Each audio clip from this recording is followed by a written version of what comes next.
રાજકીય વિશ્લેષક જયવંત પંડ્યા અને બીજેપીના પ્રવક્તા મહેશ પુરોહિત જોડાયેલા છે. જયવંતજી, આપની પાસેથી શરૂઆત કરીએ પહેલીવાર કે જે આંકડા આપણે જોયા 400 પારનો જે બીજેપીનો નારો હતો, એ નારો તો હવે નથી જ દેખાઈ રહ્યો, પરંતુ 300 બી પાર કરવું એનડીએ માટે હવે એમ લાગી રહ્યું છે કે બહુ રસાકસી ભર્યું દેખાઈ રહ્યું છે. કયા એવા ફેક્ટર કામ કરી ગયા અને કયા એવા ફેક્ટર કે જેઓએ કામ ના કર્યું આ 400 પાર લાવવામાં?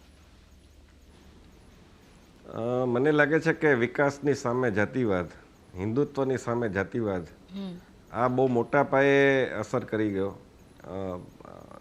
તમે એમ કહો કે ભાઈ મહિલાઓને 1 લાખ રૂપિયા દર વર્ષે ખટાખટ આપી દેશું, નોકરીઓ ફટાફટ આપી દેશું, તો બીજી બાજુ એવું કીધું કે આ લોકો છે અનામત સમાપ્ત કરવા માગે છે ને અમિત શાહનો જે ડીપ ફેક વિડીયો એ ચલાવાયો. હવે એ પછી બધું ખુલાસો થયો કે ડીપફેક વિડીયો છે, પણ ત્યાં સુધીમાં બહુ મોટું નુકસાન કરી ચૂક્યું હતું. એ જ પ્રકારે મુસલમાનોને આરક્ષણનો મુદ્દો પણ આવ્યો મેનિફેસ્ટોમાં. સરકારી કોન્ટ્રાક્ટમાં પણ એ જ વાત આવી કે અમે માઇનોરિટીને પ્રાયોરિટી આપશું, અને માઇનોરિટી આપણા દેશમાં એનો અર્થ શું થાય છે એ કોઈને સમજાવવાની જરૂર નથી. એટલે તમે જુઓ કે એવી મારી પાસે અત્યારે આંકડો 1 મિનિટ જ હું આપું આપને કે 1 જ મિનિટ.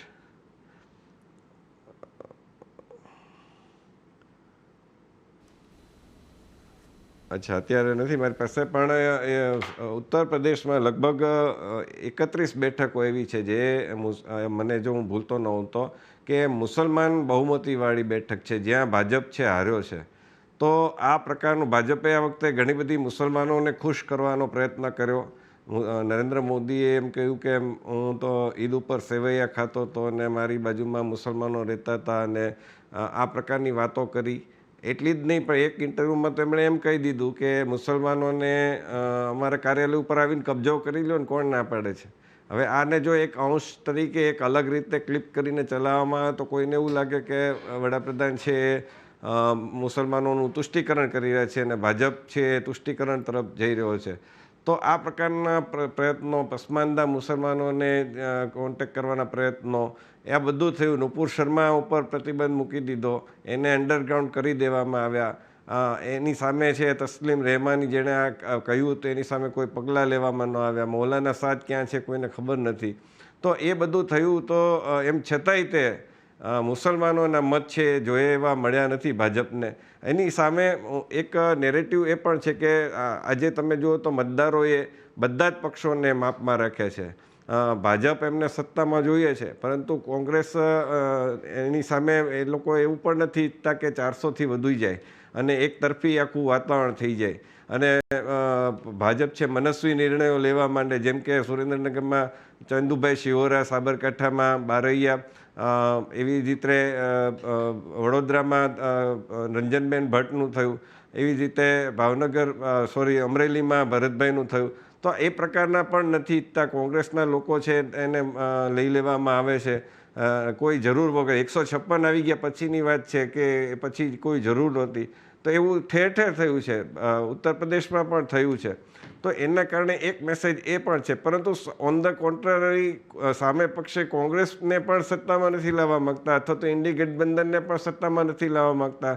એટલે કર્ણાટકમાં કોંગ્રેસની સરકાર છે તો પણ એનડીએ ત્યાં વધારે બેઠક સાથે આગળ છે. એ જ રીતે આંધ્રપ્રદેશમાં ચંદ્રાબાબુ નાયડુને જેલમાં પૂરવામાં આવ્યા. તો જનતા એ પણ ઈચ્છે છે કે ભાઈ તમે ભ્રષ્ટાચાર સામે વાત કરો, પણ ભ્રષ્ટાચારની જેલમાં ન પૂરો, એના આક્ષેપસર. તો એ પ્રકારનું ચંદ્રાબાબુ નાયડુને અત્યારે તમે જુઓ તો સત્તામાં આવી રહ્યા છે. અને કેરળમાં ભાજપનું ખાતું ખુલી રહ્યું છે 1 બેઠક સાથે. અને સાથોસાથ પંજાબમાં પણ આપની તરફ ક્લીન સ્વિંગ નથી. એ તરફ દિલ્હીમાં અરવિંદ કેજરીવાલ છે એ જેલમાંથી બહાર આવે છે, પરંતુ એને પણ સહાનુભૂતિનો લાભ નથી મળતો. તો કહેવાનો અર્થ એ છે કે બધા જ લોકોને જનતાએ છે માપમાં રાખી દીધા છે કે ભાઈ તમે જનતાની વાત સાંભળો. જે ગેનીબેન ઠાકોર જેવા લોકો હોય કે બીજા બધા નેતાઓ જે જીતીને આવી રહ્યા છે, અમિતભાઈ શાહ. હવે અમિતભાઈ શાહના ગાંધીનગરના પ્રવાસો, એમાં ગાંધીનગરના વિકાસ કામો, અમદાવાદનો જે એરિયા સાણંદ ને બોપલ ને એ બધું આવે છે, એના જે વિકાસ કાર્યોનું એણે લોકાર્પણ કર્યું છે, એ તમે જુઓ તો એમ લાગે કે ભાઈ એ ન્યાય આપી રહ્યા છે એના મત વિસ્તારને. સી.આર. પાટીલજી છે તો એ ન્યાય આપી રહ્યા છે એમના મત વિસ્તારને, પરંતુ જે લોકો ન્યાય નથી આપી રહ્યા, સ્મૃતિ ઈરાની જેવા નેતાઓ, તો એ ભલે એમણે કંઈક આર્મ્સ ફેક્ટરીને એ બધું કરવાનો પ્રયત્ન કર્યો, પણ ઓવરઓલ જે પ્રકારે ન્યાય આપવો જોઈએ એ ન્યાય તો નથી આપ્યો, તો એને પછી હરાવવામાં આવે છે. એટલે જનતાનો મેસેજ ક્લિયર એન્ડ કટ છે કે ભાઈ બધા છે એ તમે અમારી વાત સાંભળો, તમે તમારા મનની વાત ન કરો. જયવંતભાઈ, તમને લાગે છે કે આ વખતે યુઝ્યુઅલી આપણે એમ જોતા હોઈએ છીએ કે એસેમ્બલી ઇલેક્શનમાં લોકલ નેતાઓને વધારે ભાર આપવામાં આવે છે, અને કારણ કે જે તમારા માટે કામ કરે છે એને તમે વોટ આપો. પણ આ વખતે આપણે લોકસભાના ઇલેક્શનમાં પણ એ જ જોયું, મોદી ફેક્ટર ન જોયું, અને લોકોએ આ વખતે વિચારીને, અને વોટર હવે ઘણો બધો સચેત થઈ ગયો છે, કારણ કે દે નો વોટ દે વોન્ટ, અને એના માટે એ લોકલ મુદ્દાઓ કે મને શું મળે છે, મારા માટે કોણ કામ કરે છે, એ રીતે આજે આ વખતે વોટ પડવા મળ્યા છે ને વોટ આવ્યા છે. હા, એ બધે જ થયું છે. જો તમે આ વખતેની ચૂંટણી જુઓ ને તો બધા ચહેરા ઉપર જ લડાઈ છે.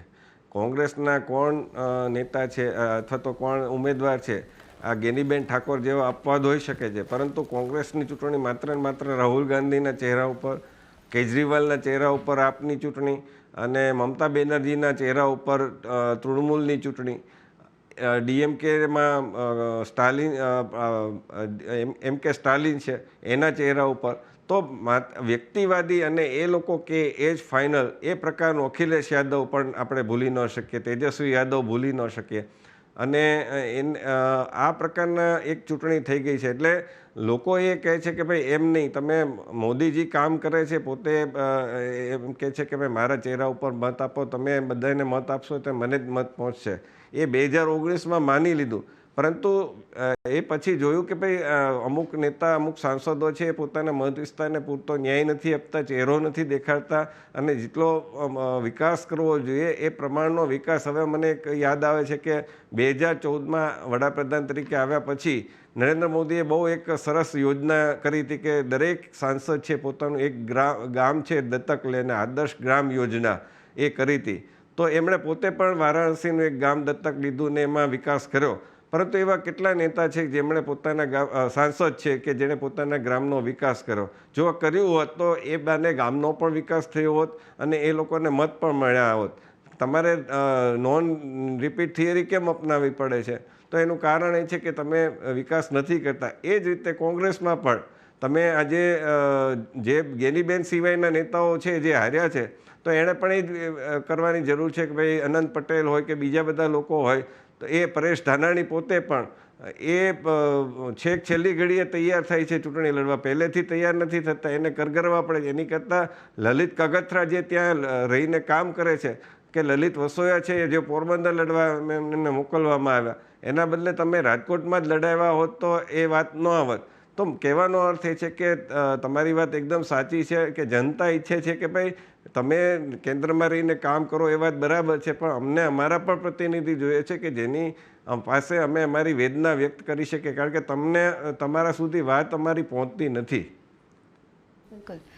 કોંગ્રેસના પ્રવક્તા પરાગ પંચાલ પણ આપણી સાથે જોડાઈ ગયા છે. પરાગજી, સ્વાગત છે CNBC બજાર પર આપનું. અને કયા ફેક્ટર્સ, આપને પણ હું એ જ પ્રશ્ન પૂછવા માંગીશ કે સૌથી પહેલાં તો ઇન્ડિયા ગઠબંધન જે રીતે ધીરે ધીરે આગળ વધી રહી છે એ કાબિલે તારીફ છે એવું કહી જ શકાય, કારણ કે આ વખતે ઇન્ડિયા ગઠબંધને જે એમના મુદ્દા છે, અથવા તો આપણે એમ કહી શકાય પ્રેસ કોન્ફરન્સમાં પણ આપણે સાંભળ્યું, રાહુલ ગાંધીએ કહ્યું અને મલ્લિકાર્જુન ખડગેએ પણ કહ્યું કે એમના જે મુદ્દાઓ તે કોંગ્રેસ અને ઇન્ડિયા ગઠબંધન લઈને ચાલતું હતું, એ મુદ્દાઓ લોકોએ જોયા છે અને લોકોએ એના ઉપર વોટ કર્યા છે એવું પણ કહી શકાય. બીજી બાજુ હું ખાસ કરીને ગુજરાતની આપને વાત કરવા માંગીશ અને આપના પાસેથી એ પૂછવા માંગીશ કે ગુજરાતમાં આ વખતે પહેલેથી જ કોંગ્રેસ પાર્ટી એમ કહી રહી હતી કે નહીં તો 4 થી 5 સીટ ગુજરાતમાં કોંગ્રેસ આ વખતે લેશે, પરંતુ એક જ સીટ આવી. કઈ રીતે આપ સમીકરણોને જોઈ રહ્યા છો આ વખતે? જી, ખૂબ ખૂબ આભાર. આજનું આ રિઝલ્ટ જે છે એ જે પ્રમાણે ઇન્ડિયા ગઠબંધન કહેતું હતું કે આ જે છે, આ લડાઈ જે છે એ સંવિધાનને બચાવવાની લડાઈ છે, અને એટલા માટે જ ઇન્ડિયા ગઠબંધનના નેતાઓ, ચાહે એ માનનીય રાહુલજી હોય, મલ્લિકાર્જુન ખડસેજી હોય, કેજરીવાલ હોય કે બીજા નેતાઓ હોય, એ પોતાના સ્થાનિક મુદ્દાઓ લઈને ચાલ્યા છે. એમાં મોંઘવારી છે, બેરોજગારી છે, ખૂબ જ મોટો ભાવ વધારો હોય ચીજ વસ્તુઓમાં, યુવાનોના હતાશા હોય રોજગારીને લઈને, અને ભ્રષ્ટાચાર હોય, આ બધા મુદ્દાઓને લઈને ચાલ્યા. અને ખાસ કરીને એમાં કોંગ્રેસ જે છે, કોંગ્રેસનો જે મેનિફેસ્ટો હતો, 15,329 પાનાનો મેનિફેસ્ટો હતો, જેમાં 5 ન્યાય અને 25 ગેરંટીની વાતો કરેલી. અને એ એવા મુદ્દાઓને લઈને કોંગ્રેસ આખા દેશમાં ચાલી, જ્યાં ગઠબંધન હોય ત્યાં ગઠબંધનમાં ચાલી. સામે છેડે ભારતીય જનતા પાર્ટીએ શું કર્યું? છેલ્લા 10 વર્ષમાં જુઓ તો ભારતીય જનતા પાર્ટીએ પોતાનો જે પણ વિકાસ, સો કોલ્ડ એમણે વિકાસ કર્યાની જે કહેતા હતા, અથવા તો વિકાસ પછી એમને જે પણ કઈ કાર્યો કર્યા, એ ભારતીય જનતા પાર્ટીના નામે નહીં, પરંતુ ફક્ત નરેન્દ્ર મોદી સાહેબના નામે કર્યા હોય એ પ્રકારનું એક ચિત્ર ઊભું કરવામાં આવ્યું.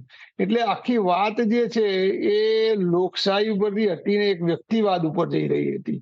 અને આખા ચૂંટણીના પ્રચારમાં પણ માનનીય નરેન્દ્રભાઈએ જે પ્રકારે પ્રચાર કર્યો અને જે પ્રકારે એમણે ભાષા વાપરી, એમાં ક્યાંય વિકાસ નહોતો દેખાતો. એ પોતે એવું કહી શક્યા હોત કે અમે આ ક્ષેત્રમાં વિકાસ કર્યો, અહીંયા અમે આ ક્ષેત્રમાં અમે મૂળમાંથી પરિવર્તન લાયા. પરંતુ થયું એવું કે એમની જે નીતિ હતી એમાં આર્થિક જે અસમાનતા છે છેલ્લા 10 વર્ષમાં ખૂબ જ વધી ગયેલી. અને આપણે જેમ આગળ પણ ચર્ચાઓમાં જોયું અને સાંભળ્યું હશે કે દેશમાં 20 લોકો જેવા ઉદ્યોગપતિઓ છે કે જેણે દેશની 70% સંપત્તિ જેના હાથમાં હોય, આવા ઉદ્યોગપતિઓ અને એ લોકોએ જેને બેંકોમાંથી લોન લીધી હોય, તેની એનપીએ થઈ હોય, ને એનપીએ ને લગભગ 16 લાખ કરોડ રૂપિયા એમના માફ કરી દેવામાં આવ્યા. ખેડૂતો બેહાલ બન્યા. 600 જેટલા ખેડૂતો 1 વર્ષ સુધી આંદોલન કર્યું, પોતાના જીવ ગુમાવ્યા. હાથરસ અને અનેક હાથરસ, ઉન્નાવ જેવી અનેક ઘટનાઓ બની. મહિલા પહેલવાનોએ પોતાની ઉપર થતા અત્યાચારો માટે બેસવું પડ્યું, એમને મેડલો પાછા આપવા પડ્યા. આવા દરેક સ્ટેટ વાઇઝ જ્યાં જ્યાં પણ બનાવો બન્યા, ઘટનાઓ બની, અને એમાં પ્રજાને એવું લાગ્યું કે ભારતીય જનતા પાર્ટી, ખાસ કરીને નરેન્દ્રભાઈ, હવે એવું લાગી રહ્યું છે કે ખૂબ જ મોટા એક અભિમાનમાં આવી ગયા છે. અને સર્વા પોતાની જાતને પુટિન હોય કે બીજા દેશના બીજા મોટા નેતાઓ હોય કે જે કદી સત્તાથી દૂર થતા જ નથી, એમની સમકક્ષ આવી ગયા હોય ને એવું એ માની રહ્યા છે. એટલે આ એક રિએક્શન, પ્રજાનું એન્ટી ઇન્કમ્બન્સી કહેવાય કે રિએક્શન કહેવાય, એ જરૂરી હતું.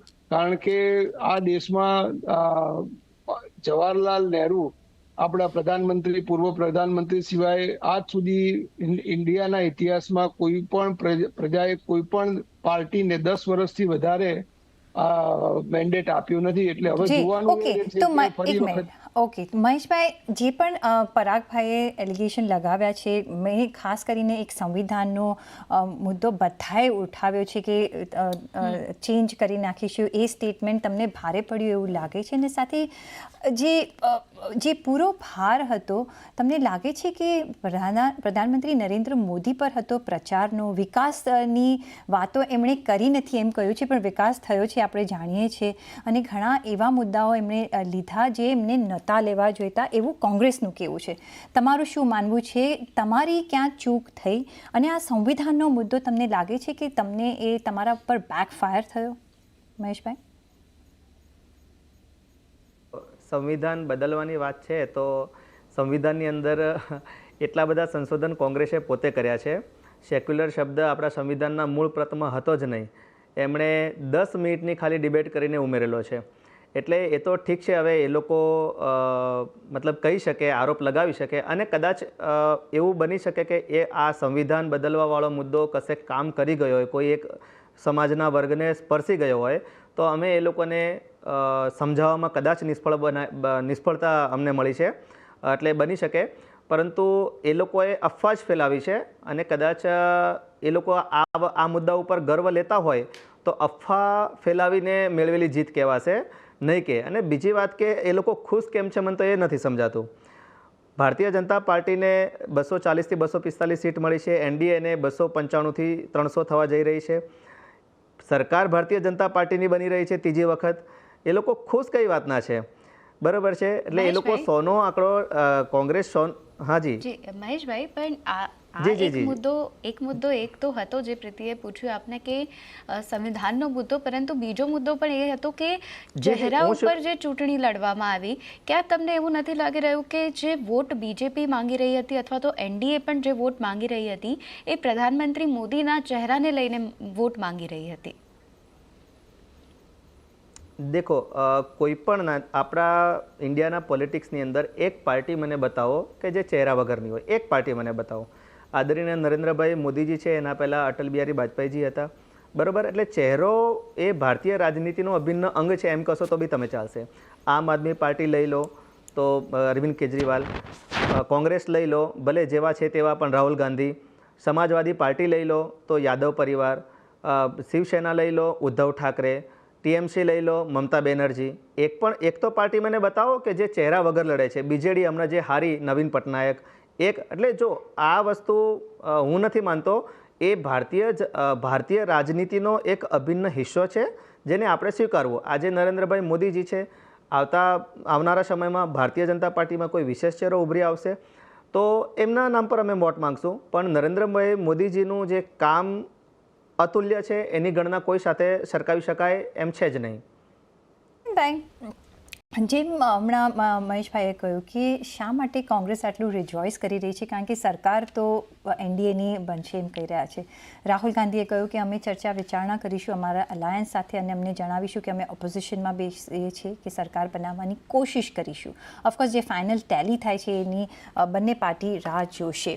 પણ જે તમને શું લાગે છે કે કોંગ્રેસ જીતી છે અને જેટલી સીટ્સ પર જીતી છે એક બ્રેક થ્રુ છે, પણ ભાજપ જેટલી સીટ્સ જીતી છે તમને લાગે છે કે એ આનંદ બંનેનો સરખો છે કે જુદો છે? તમે કઈ રીતના જોઈ રહ્યા છો, કઈ રીતના રીડ કરી રહ્યા છો? એમ નથી કર્યો કે કોંગ્રેસ પાર્ટીના કોઈ પણ નેતા જયવંતભાઈને સવાલ હતો, પરાગભાઈ પછી તમારી પાસે હું આવીશ. અચ્છા, બને જરા પ્રશ્ન ફરી પૂછો. જી, મેં જે તમને કહ્યું કે જેમ મહેશભાઈએ કહ્યું કે કોંગ્રેસ શા માટે આટલું રિજોઇસ કરી રહી છે જ્યારે 100+ સીટ્સ એમને જીતી છે, અને આ એક મોટું બ્રેક થ્રુ કોંગ્રેસ માટે હોઈ શકે છે અને એક એન્ટી ઇન્કમ્બન્સી ફેક્ટર પણ આપણે અહીંયા જોઈ રહ્યા છીએ, કારણ કે કોઈ બી સરકાર એમને કહ્યું કે 10 વર્ષથી વધારે ટકી નથી અને આગળ જ્યારે વોટર હોય ત્યારે એક ચેન્જ જોતો હોય છે. ફોર વોટ એવર રીઝન આપણે અહીંયા આ વખતે ચેન્જ જોયો છે. કઈ રીતના તમે જોઈ રહ્યા છો ભાજપની? ઓફકોર્સ કદાચ સરકાર બનાવશે એમ જે મહેશભાઈએ કહ્યું છે, અને રાહુલ ગાંધીએ આજે એમની પ્રેસ કોન્ફરન્સમાં કહ્યું કે હવે આવતીકાલે ડિસાઇડ કરશે આફ્ટર ધ ફાઇનલ ટેલી કે એ લોકો ઓપોઝિશનમાં બેસશે કે સરકાર બનાવશે. પણ બંનેની એક રીતે જીત થઈ છે, કારણ કે ભાજપ પાસે નેસેસરી નંબર્સ છે, નિયર ટુ ધ ટાર્ગેટ છે, અને ઓફકોર્સ બંને વે એલાયન્સ તો યુઝ કરવાના છે. કઈ રીતે તમે આ જોઈ રહ્યા છો ફેક્ટરને? બંનેની ખુશી કઈ રીતના ડિફરન્ટ છે કે કઈ રીતના ડિફરન્ટ નથી? મને લાગે છે કે ભાજપની ખુશી એટલી બધી દેખાતી નથી ઓન વિઝિબલ, પણ કોંગ્રેસની ખુશી દેખાઈ રહી છે.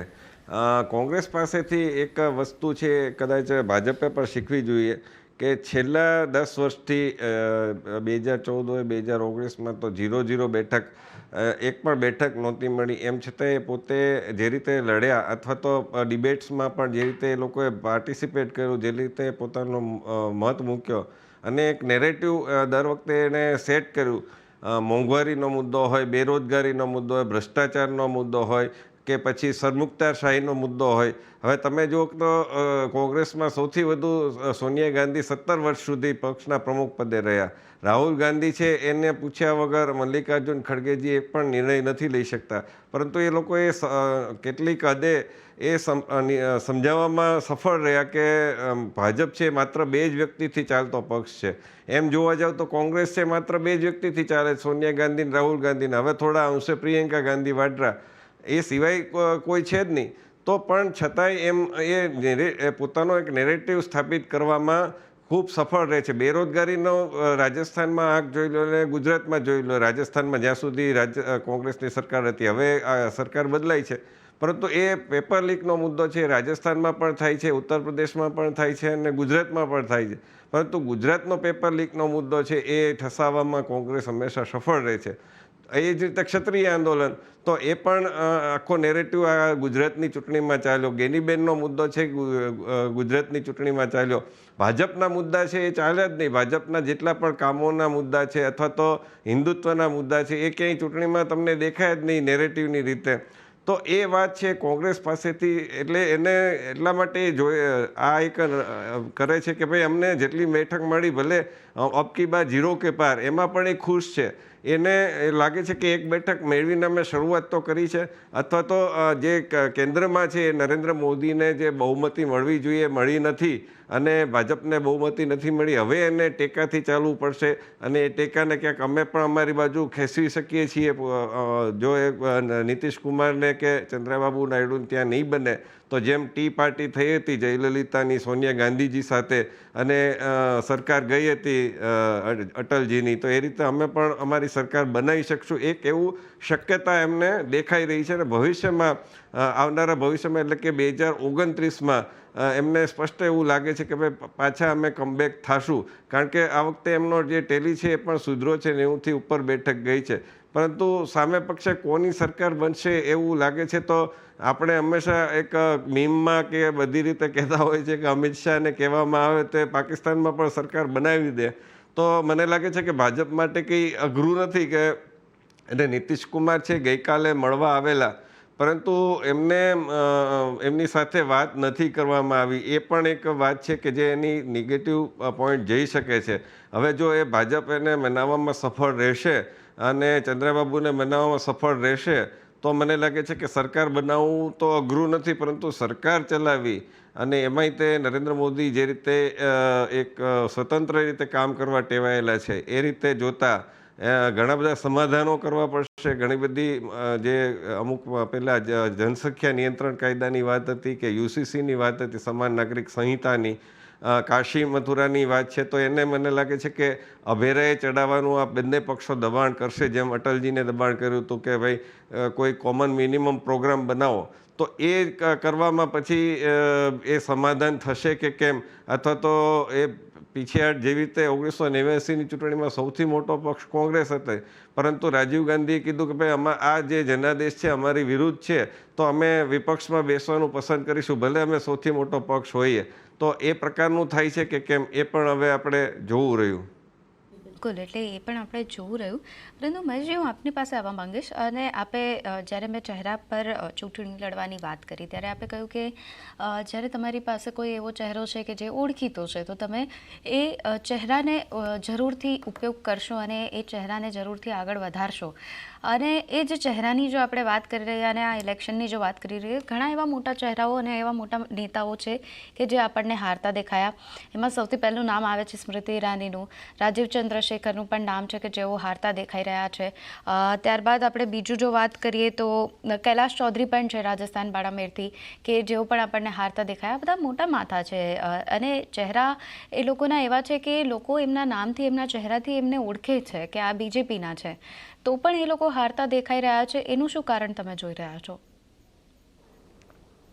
દેખો, જ્યારે આ રીતની હાર થાય ત્યારે લોકલ મુદ્દા વધારે અસરકારક હોય છે. એમાં કોઈ નેશનલ મુદ્દાના કારણે હાર થતી હોય તો બીજેપી બધી જગ્યાએ હારી જાય.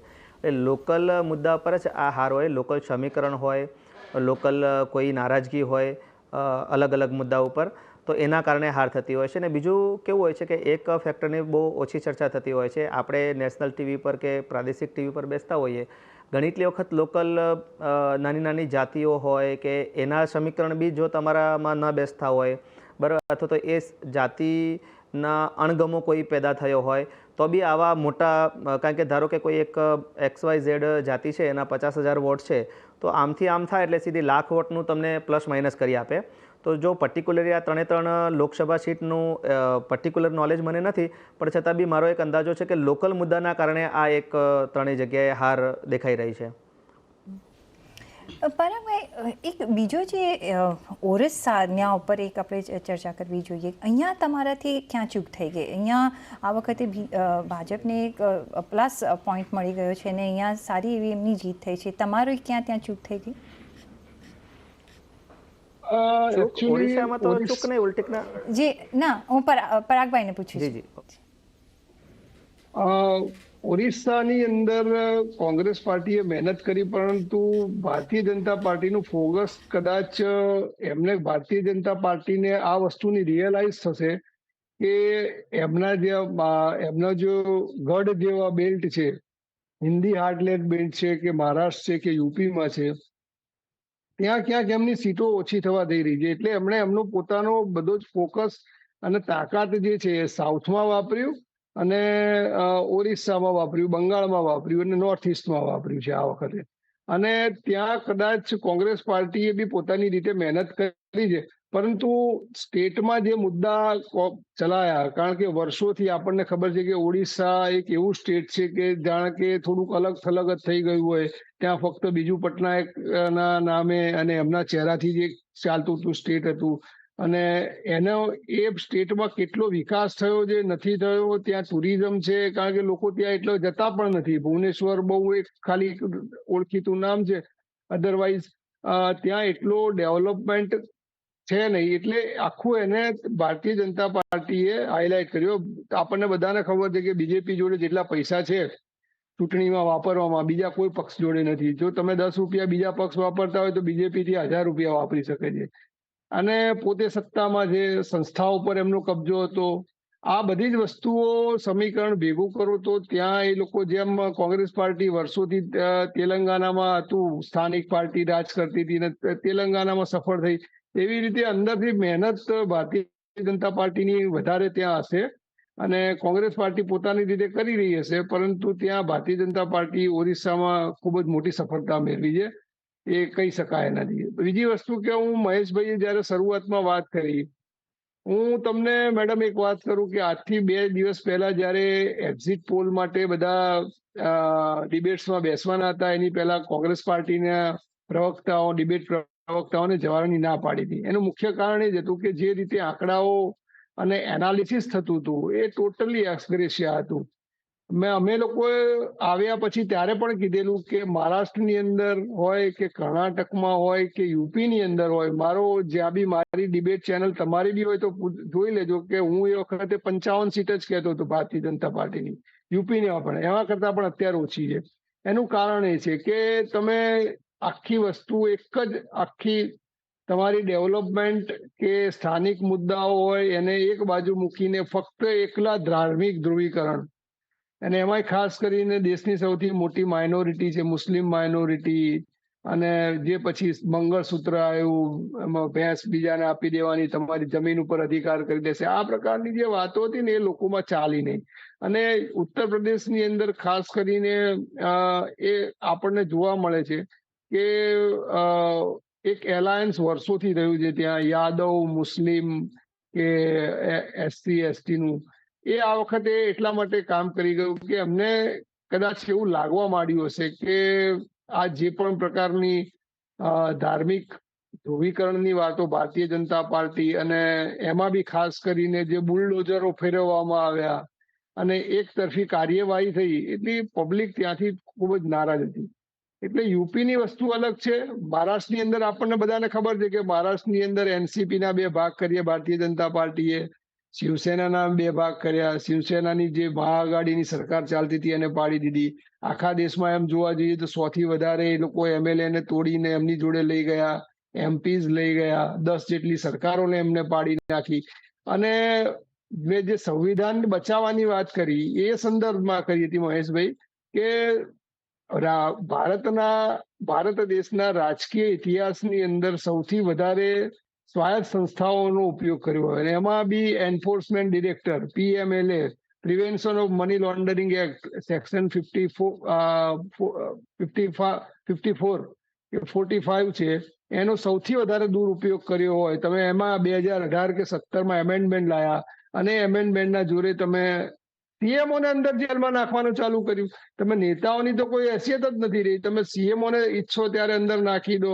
તમે એનો ડર બતાવીને કેટલાય નેતાઓને તમારી જોડે લઈ ગયા. હવે તમારી સરકાર બી ધારો કે આ બને છે, માની લો કે આ સરકાર તમારી બને છે ગઠબંધન વાળી, તો આ તમે જે 114 જેટલા કોંગ્રેસના નેતાઓને તમે લઈ ગયા અને એમાંથી જેટલા બી છૂટાયા હશે, હવે એવા માથાભારે નેતાઓ છે કે એ પહેલા ખાતું માગશે, એ પહેલા એમનું પોતાનું મંત્રીપદ માગશે અને તમારા જે નેતાઓ જે હશે ને એને બેસી રહેવું પડશે. જેમ તમે ગુજરાતમાં જોયું, હવે તમે એ વસ્તુ આખા દેશમાં જોશો. જી બિલકુલ. મહેશજી, તમે સાંભળ્યા જ હશે પરાગજીને જે રીતે તેઓ વાત કરી રહ્યા હતા. તમારા જેટલા પણ તમે જે પણ વસ્તુ કીધી એનો જવાબ તો તમને કદાચ મહેશજી મળી જ ગયો હશે પરાગભાઈની વાતથી. જી હવે એન્ફોર્સમેન્ટ ઈડીની જે વાત કરે છે, ટોટલ ઈડીએ જે કેસ કર્યા ને એના ખાલી 3% ખાલી 3% પોલિટિક્સ સાથે જોડાયેલા લોકો સાથે છે. રહી વાત સીએમની, તો મતલબ પહેલાં એવું કહેવાતું કે ભાઈ માછલી પકડો છો, મગરમચ્છ કેમ નથી પકડતા. હવે મગરમચ્છ પકડાય છે તો આ લોકોને દુખે છે. એટલે ભ્રષ્ટાચારના વિરુદ્ધમાં જે કાર્યવાહી થાય ને એને તમે જો પેલું કરતા હો તો એ બાબત એને રક્ષણ પૂરું પાડતા હો, બૌદ્ધિક રક્ષણ, તો જનતા જોઈએ છે ને આવનારા સમયમાં જનતા એનો પણ જવાબ આપશે. બરાબર છે. અને એ કયા મોડે સંવિધાન રક્ષણની વાત કરે છે. નો ડાઉટ એમણે અફવા ફેલાવીને કોઈએ માની લીધું ને અમે લોકોને સમજાવવામાં કદાચ નિષ્ફળ નીવડ્યા. હવે નેક્સ્ટ ટાઈમ અમે સમજાવશું, એ અલગ વિષય છે. પણ તમે ઓવરઓલ એક વસ્તુ માર્ક કરજો કે હું અહીંયા બેઠો બેઠો જેટલી બી અમારી કોઈ બી જગ્યાએ કથિત હાર થઈ છે એને હું સીધી રીતે જનતાનો જનાદેશ માનીને સ્વીકારું છું.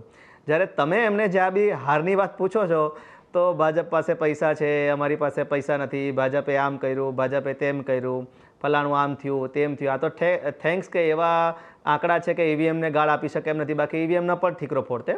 તો મારો કહેવાનો ઓવરઓલ મતલબ એ છે કે તમે ત્યારે જ મનોમંથન કરી શકો જ્યારે તમારી હારને જનતાના જનાદેશ માનીને સીધી સ્વીકારી શકો.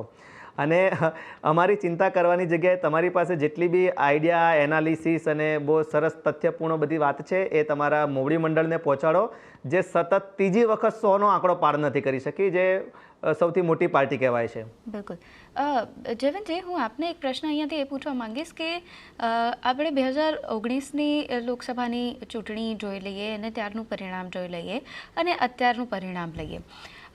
ગયા વખતને મને જ્યાં સુધી યાદ છે ત્યાં સુધી દરેક રાજકીય વિશ્લેષકો જે આવતા હતા તેઓ એમ કહી રહ્યા હતા કે બીજેપીનું જે માઇક્રો લેવલ ઉપર મેનેજમેન્ટ છે, જે બૂથ લેવલ ઉપર મેનેજમેન્ટ છે, એ મેનેજમેન્ટ એટલું સ્ટ્રોંગ છે અને એના લીધે બીજેપી આટલી જંગી બહુમતીથી જીતી શકી છે.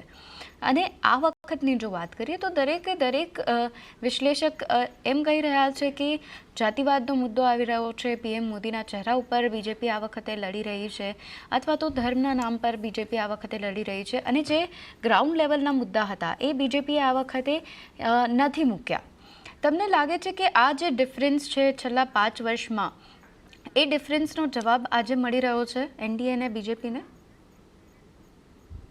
હા, એટલે એક હદે, કારણ કે એમ તો 290 કે 95 જેટલી ટેલી તો એનડીએની થઈ રહી છે, એટલે એક હદે કહી શકાય. મોંઘવારીનો મુદ્દો એવો છે કે એ કોઈ પણ સરકાર આવશે એ મોંઘવારીનો મુદ્દો આવવાનો જ છે, એની સામે એને ફેસ કરવાનો જ છે. અને એમાં એવું છે કે દાખલા તરીકે ડુંગળીના ભાવ છે તો એ જો એની નિકાસ ઉપર પ્રતિબંધ મૂકશે તો ખેડૂત છે એ દુઃખી થઈ જશે.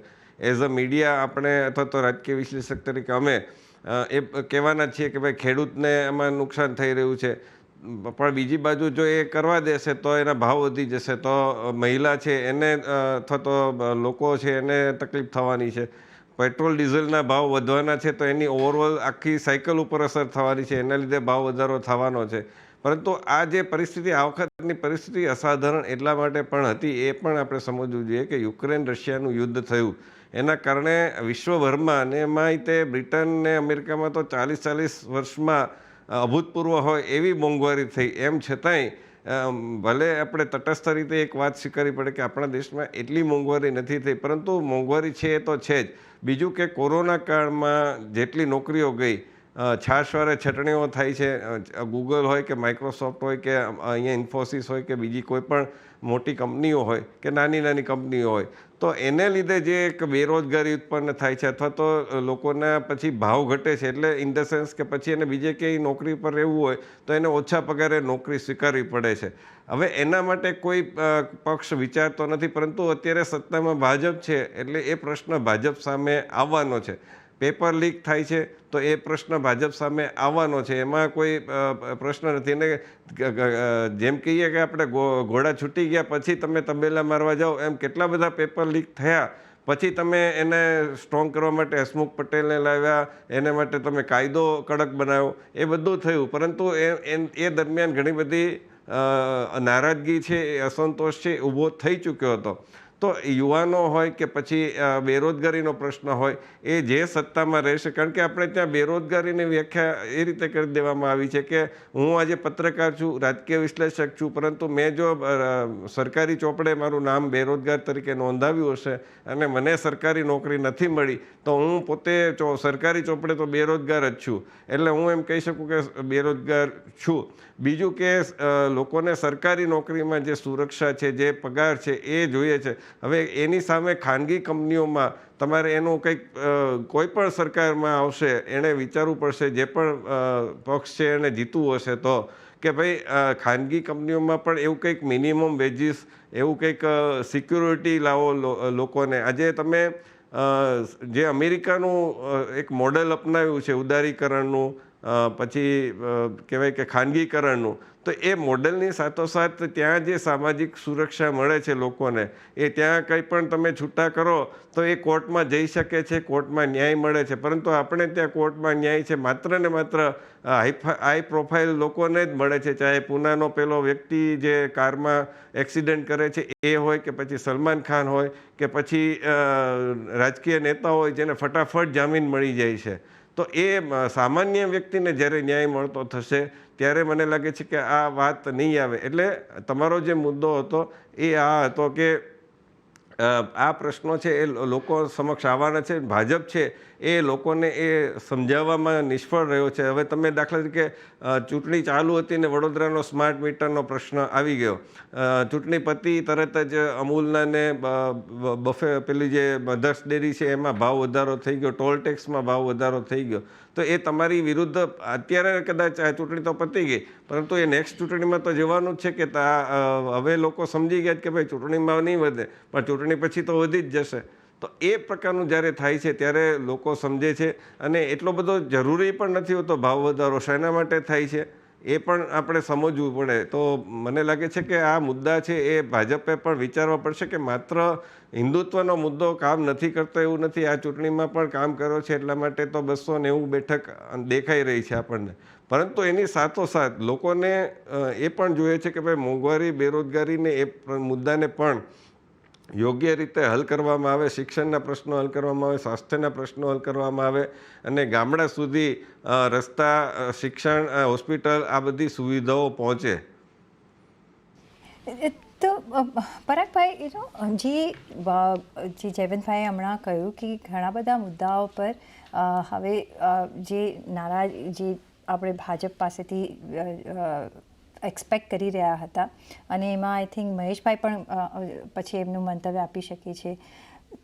તમે જે પણ રાજ્યોમાં હવે જે રીતના ખબર નથી આગળ કઈ રીતના કામ થશે, પણ કઈ રીતના તમે આ પ્રોબ્લેમ્સને રિઝોલ્વ કરવાની કોશિશ કરશો? કારણ કે વોટર એવો છે કે અહીંયાથી મળે છે, નથી મળતું, ઓકે અમે એમને સત્તામાંથી બહાર કાઢીશું, તો અહીંયાથી મળે છે નહીં, પાછું વોટર એમનો ઇન્ટરેસ્ટ જો સોલ્વ નથી થતો તો એમનો આ વોટમાં ફેરફાર થવાનો જ છે. કઈ રીતના તમે હવે આને એડ્રેસ કરવાની કોશિશ કરશો? જુઓ મેડમ, જે મેનિફેસ્ટો છે કોંગ્રેસનો, જે મેનિફેસ્ટો છે એમાં 5 ન્યાય, એમાં ન્યારી ન્યાય છે. તો ન્યારી ન્યાયની અંદર 30-33% જેટલી એને ભાગીદારીનું રિઝર્વેશન આપવાનું. એ કઈ રીતે આપવાનું, ત્યારબાદ સોશિયો ઇકોનોમિક સર્વે કરાવડાવવાનું, ભાગીદારી ન્યાય. અને જે મહિલાઓ અત્યંત ગરીબ ઘરમાંથી આવતી હોય એવી મહિલાઓને દર મહિને 8,500 રૂપિયા, એટલે વર્ષે 1 લાખ રૂપિયા આપવાના. ત્યારબાદ શ્રમિક ન્યાય છે, ત્યારબાદ યુવા ન્યાય છે. શ્રમિક ન્યાયમાં રોજગારી, શહેરમાં રોજગારીની ગેરંટી છે. યુવા ન્યાયમાં 30 લાખ જેટલી સરકારી નોકરીઓ ક્રમશઃ ભરવાની, 5 વર્ષમાં, 10 વર્ષમાં, એવી રીતે. હું સામટી ભરવાની એવી વાત નથી કરતો. તો આ તમે ખરેખર જે 15,329 પાનાનો મેનિફેસ્ટો તમે વાંચશો તો તમને ખ્યાલ આવશે કે છેલ્લા 10 વર્ષની અંદર ભારતીય જનતા પાર્ટી દ્વારા જે આર્થિક અસમાનતા આખા દેશમાં ઊભી કરવામાં આવી એને બેલેન્સ કરવા માટેનો આ એક આખો મેનિફેસ્ટો તૈયાર કરી છે, ગેરંટી તૈયાર કરી છે. એટલે હવે આ જે પ્રકારની ગઠબંધનની સીટો આવી છે ને ગઠબંધન ચલો સરકાર બનાવી બી દેશે તો સરકારની અંદર ગઠબંધનના બે મુખ્ય પાયા જે છે, એક છે ચંદ્રાબાબુ નાયડુ અને એક છે નીતિશ કુમાર. અને આ બે જણા ભૂતકાળની અંદર યુપીએના પણ ભાગ રહી ચૂક્યા છે, એ પણ એલાયન્સ રહી ચૂક્યા છે. એટલે જો આ હવે ભારતીય જનતા પાર્ટી એટલે કે એનડીએ ગઠબંધન, અત્યાર સુધી તો મોદી સરકાર જ હતી, હવે આપણે એવું કહીશું કે ભાઈ એનડીએ ગઠબંધન, તો એ હવે વિપક્ષને સાથે લઈને અને વિપક્ષના મુદ્દાઓને અવગણીને પણ કામ કરવા જશે તો એ ચાલવાનું નથી. બીજી વસ્તુ કે હવે આવનારા 5 વર્ષની અંદર જે પ્રમાણે એમણે છેલ્લા 10 વર્ષમાં સ્વાયત્ત સંસ્થાઓનો બેફામ ઉપયોગ કર્યો એ હવે નહીં કરી શકે. એટલે વોટરો અત્યારે જે પણ સીટો કોંગ્રેસ પાર્ટીની અથવા એલાયન્સની જે આવી છે અને એ લોકોના જે મુદ્દાઓ છે એ મુદ્દાઓને અવગણી શકે એવી પરિસ્થિતિમાં એનડીએ એલાયન્સ છે જ નહીં. ગઠબંધન જે એનડીએ ગઠબંધન છે એ છે નહીં. એટલે હવે જ્યાં પણ માની લો કે હવે ગેનીબેન ઠાકોર બનાસકાંઠામાંથી ચૂંટાયા છે તો બનાસકાંઠાના જેટલા બી 10 જેટલા વિધાનસભા કે વિધાનસભાઓની અંદર આવતી હશે એના હવે તો એના નેક્સ્ટ વખતે જે એમએલએ લડશે એને ફાયદો મળશે, એમના કામ થશે. અને જ્યાં અમે ફાઇટ કરી છે ગુજરાતની અંદર જે 3, 3, 4 લાખના એમના માર્જિન હતા એ ફાઇટમાં ખૂબ જ ઘટી ગયા છે, એનો લાભ અમને વિધાનસભામાં મળશે. અને એક વાત પણ નક્કી થઈ જાય છે કે ભારતીય જનતા પાર્ટી જે 11 કરોડ જેટલા પેજ પ્રમુખોની પાર્ટી ગણવામાં આવતી હતી, 2 દિવસ પહેલા મને જે ડિબેટ્સમાં એવું કહેવામાં આવતું ભારતીય જનતા પાર્ટીના પ્રવક્તામાંથી કે તમે ચૂંટણીના દિવસે પરિણામના દિવસે ત્યાં સાંજે તમે શોધ્યા પણ નહીં જડો. તો આ પ્રકારની એરોગન્સી જે છે એ રાજનીતિમાં કદી રાખવી ના જોઈએ. દરેકનો સૂરજ ઉગતો પણ હોય છે અને આથમતો પણ હોય છે. અને જ્યાં પણ ઇન્ડિયા ગઠબંધન અને ખાસ કરીને કોંગ્રેસ અને એના એલાયન્સના જે મતદારો એમને મત આપ્યા અને એના માટે ખૂબ ખૂબ આભાર અમે માનીએ છીએ. અને એમનું કામ કરવા માટે ભવિષ્યમાં હંમેશા ચૂંટાયેલા પ્રતિનિધિઓ તત્પર રહેશે.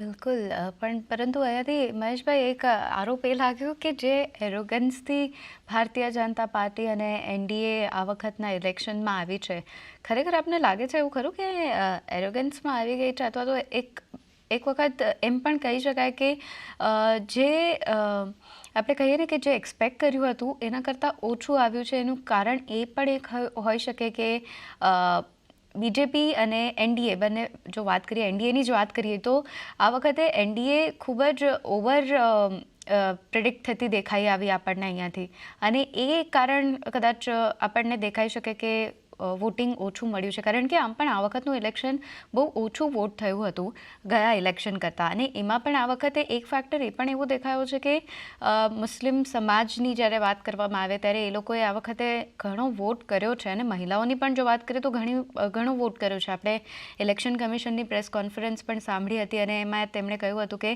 મહિલા વોટર્સ આ વખતે ખૂબ હતા જેમણે વોટ કર્યું છે.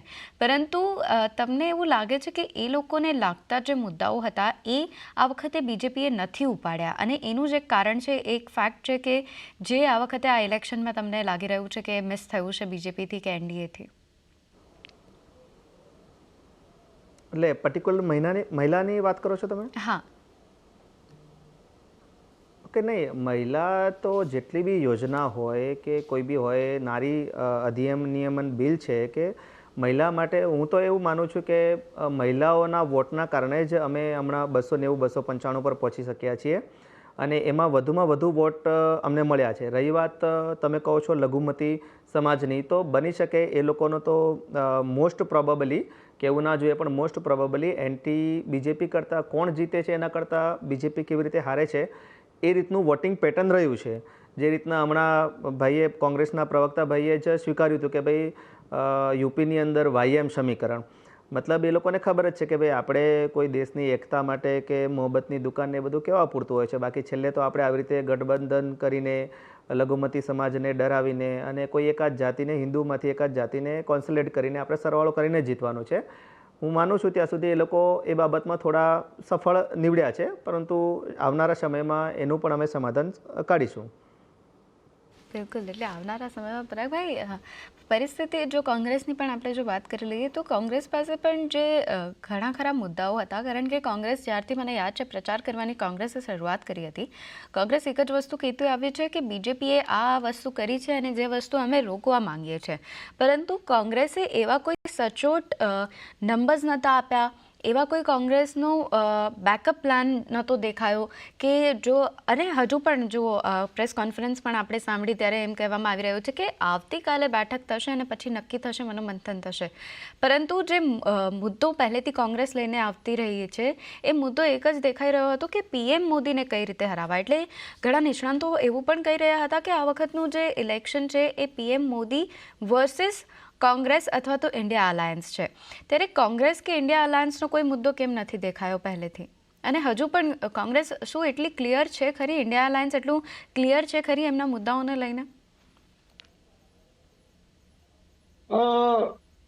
આજે આખું ઇલેક્શન લડાયું, આ 5 વર્ષ ઇલેક્શન લડાયું, એનો જે પ્રચાર થયો ભારતીય જનતા પાર્ટી દ્વારા, એમાં ક્યાંય ભાજપ સરકાર એવું તમે સાંભળ્યું છે?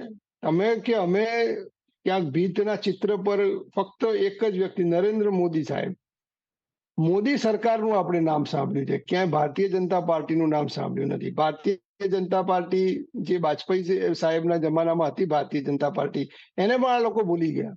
2014 પછી જે સરકાર આવી, જે વ્યક્તિ વિશેષ સરકાર આવી આવવા, એટલે વ્યક્તિ વિશેષ સરકારમાં એવું થવા માંડ્યું કે તમે જોયું, આપણે પહેલા જેમ કીધું એમ કે સીબીઆઈ, ઈડી, આઈટી જેવી સ્વાયત્ત સંસ્થાઓ હોય એનો બેફામ ઉપયોગ થવા માંડ્યો, અને બેફામ ઉપયોગનો પાછો ઉપયોગ એ રાજકીય કોર્સ સરભર કરવા માટે થવા માંડ્યો.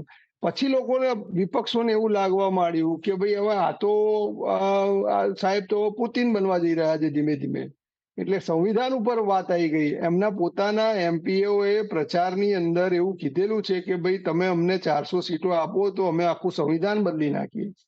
એટલે સંવિધાન કઈ રીતે બદલવા માંગે છે, શું બદલવા માંગે છે, જે સંવિધાન બાબા સાહેબ આંબેડકરે આપણને આપ્યું છે, જે સંવિધાનમાં આજની તારીખે બી જો 80 કરોડ લોકો મફત અનાજ ખાતા હોય, એનો મતલબ કે 80 કરોડ લોકો આજની તારીખે આર્થિક અસમાનતામાં ખૂબ જ પાછળ છે, તો એમને રિઝર્વેશનની જરૂર છે. એ રિઝર્વેશનને આ લોકો ખતમ કરવા માંગતા હતા. ખુદ હોમ મિનિસ્ટર આપણા અમિતભાઈ શાહ સાહેબ કહી ચુક્યા છે, અને ખુદ નરેન્દ્રભાઈ સંસદમાં કહી ચુક્યા છે કે હું પોતે અનામતનો વિરોધી છું.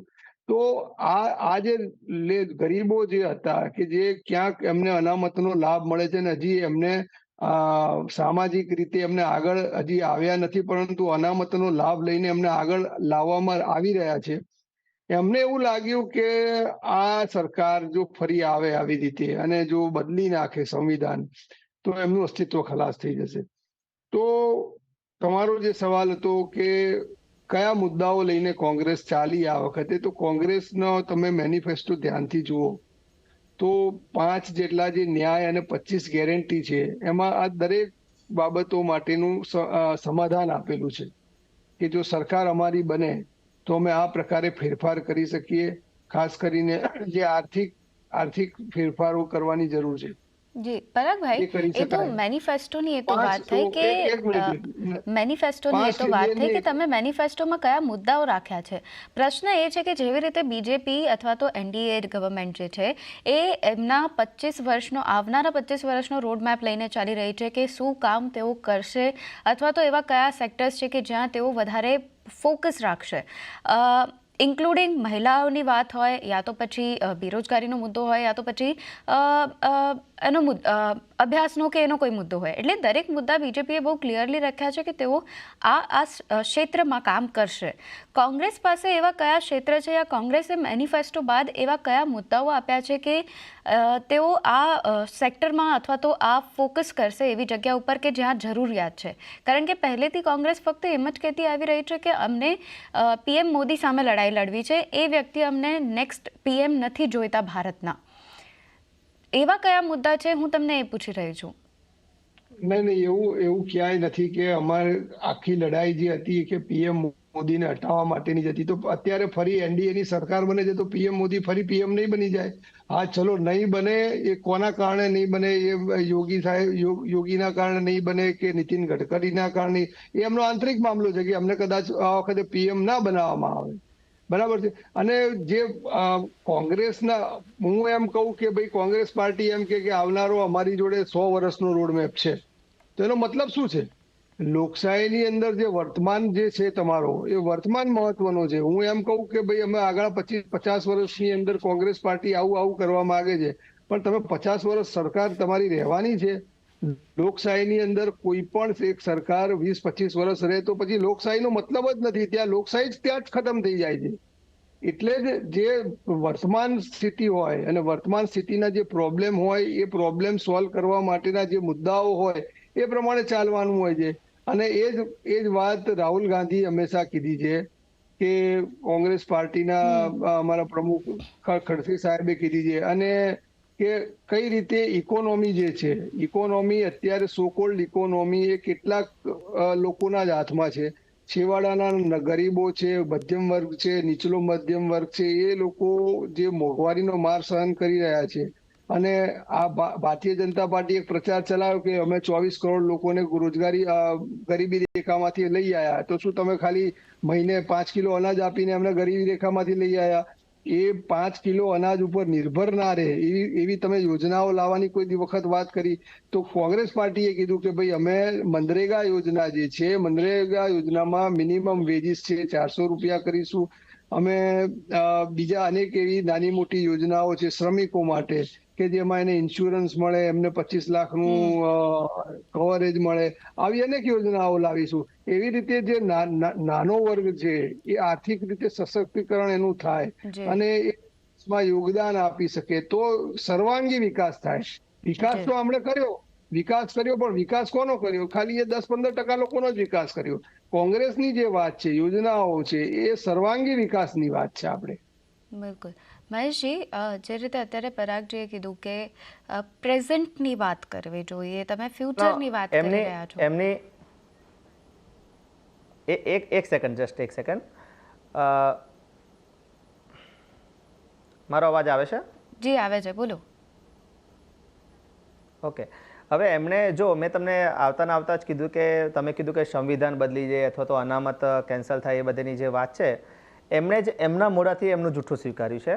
પહેલી વાત એમણે એવું કીધું કે નરેન્દ્ર મોદી સાહેબે જ લોકસભામાં કીધું છે કે હું અનામતનો વિરોધી છું અને અનામત હટાવવા માંગુ છું. એક્ઝેક્ટલી નરેન્દ્ર મોદી સાહેબે એ વિડીયો, એ જે વાત કીધી હતી એ જવાહરલાલ નહેરુના સંદર્ભમાં કીધી હતી. એમને આ લોકોએ એડિટ કરી અને ફેરવ્યો. નંબર 1. નંબર 2, આદરણીય ગૃહમંત્રી શ્રી અમિતભાઈ શાહ સાહેબનો એક મોર્ફેડ વિડીયો બરાબર છે, જેમાં એમણે અનામત વિરોધી બતાવવામાં આવ્યા અને એ સર્ક્યુલેટ કરવામાં આવ્યો. આ અમિતભાઈની જે વિડીયો સર્ક્યુલેટ કરાય એ બાબતે એફઆઈઆર દર્જ થઈ ગઈ છે. 2 થી 3 લોકોની ગિરફ્તારી થઈ ગઈ છે અને તેલંગાણાના સીએમના પીએની ગિરફ્તારી તક થઈ ગઈ છે. બરાબર છે. હવે તમે જ વિચારો. હા, અમે અમારી સ્વીકાર કરીએ છીએ કે અમે આ લોકોએ જે નફરત અને અફવાની રાજનીતિ કરી એ બાબતમાં લોકોને જાગૃત કરવામાં થોડા પાછળ રહી ગયા છે. આ જસ્ટ ફેક્ટ ચેક કરું છું. બિલકુલ. પરાગજી, હવે તમે શું કહેવા માંગશો આ મુદ્દા ઉપર? મહેશભાઈ, આ તમે જે કીધું કે ભાઈ અમે થોડા પાછળ રહી ગયા છે, તમને યાદ છે આલू इस टाइप से आलू निकलेगा और इस टाइप से सोना निकलेगा. તમે મહેશભાઈ, હું કહું ને તો તમારી જે ભારતીય જનતા પાર્ટીના જે આઈટી સેલના ચેરમેન અને એમણે તો જેટલું તમે આ સ્વીકારો છો કે આ બંને વિડીયો સાચા હતા કે ખોટા હતા? તમે તમારી વાત કરો કે આલू થી इस बाजू से आलू निकलेगा, इस बाजू से सोना निकलेगा, અને એ મોર્ફ કરીને એની ઉપર પાછા તમારા પેલા શું સંબિત પાત્ર એ ડિબેટ બી કરે છે અને ચેનલો વાળાએ ચલાવી બી છે. આવી તો અનેક બાબતો છે કે તમે કટ પેસ્ટ કરીને ભારતીય જનતા પાર્ટીની વોટ્સઅપ યુનિવર્સિટીના આઈટી સેલ ચેનલ વાળા એટલું બધું જુઠ્ઠાણું ચલાવ્યું છે. તમે વાળા પાછા બંધો વિડીયો ખોટા હતા, તમે એવું સ્વીકારો છો કે નથી સ્વીકારતા? તમે એવું સ્વીકારો છો કે અનામત વાળા મુદ્દા બંધો વિડીયો ખોટા હતા એવું સ્વીકારો છો તમે? વિડીયોની વાત જવા દો, એ વિડીયોની વાત જવા દો. તમે તમારા નિવેદનમાં બોલ્યા, તમે તમારા નિવેદનમાં એવું બોલ્યા, તમે તમારા નિવેદનમાં એવું બોલ્યા કે મોદી સાહેબ અને અમિતભાઈ આવું ઓફિશિયલ બોલ્યું છે એટલે મેં આ મુદ્દો ઉઠાવ્યો છે. તમે એ વિડીયોને સાચા ઠેરવ્યા એટલે હું જવાબ આપું છું. તમારા નેતાઓએ તમે એ વિડીયોને સાચા ઠેરવ્યા. કીધું નથી, તમારા સાંસદો એવું કીધું નથી કે અમે સંવિધાન બદલી. સાંસદનું નામ આપો, સાંસદનું નામ આપો, સાંસદનું નામ આપો, સાંસદનું નામ આપો, સાંસદનું નામ. અરે એ તો હારી ગયા. સાંસદનું નામ આપો, સાંસદ જ નથી. સાંસદનું નામ આપો, ઠીક છે, ઠીક છે. સાંસદનું નામ આપો. ઠીક છે, ઠીક છે મહેશભાઈ અને પરાગભાઈ, આપણે આ ચર્ચાને ફરીથી આગળ વધારીશું, પરંતુ હાલ સમય એક બ્રેકનો થઈ ગયો છે. અને મહેશજી, આપ અમારી સાથે જોડાયા, આપનો ખૂબ ખૂબ આભાર જોડાવા માટે અને આપની આ ચર્ચામાં ભાગ લેવા માટે આપનો આભાર. અને ત્યારે જ હાલ સમાચારમાં એક બ્રેક લઈએ અને આ ચર્ચા બાદ ફરીથી આગળ વધારીશું. આપ જોડાયેલા રહો CNBC બજાર સાથે.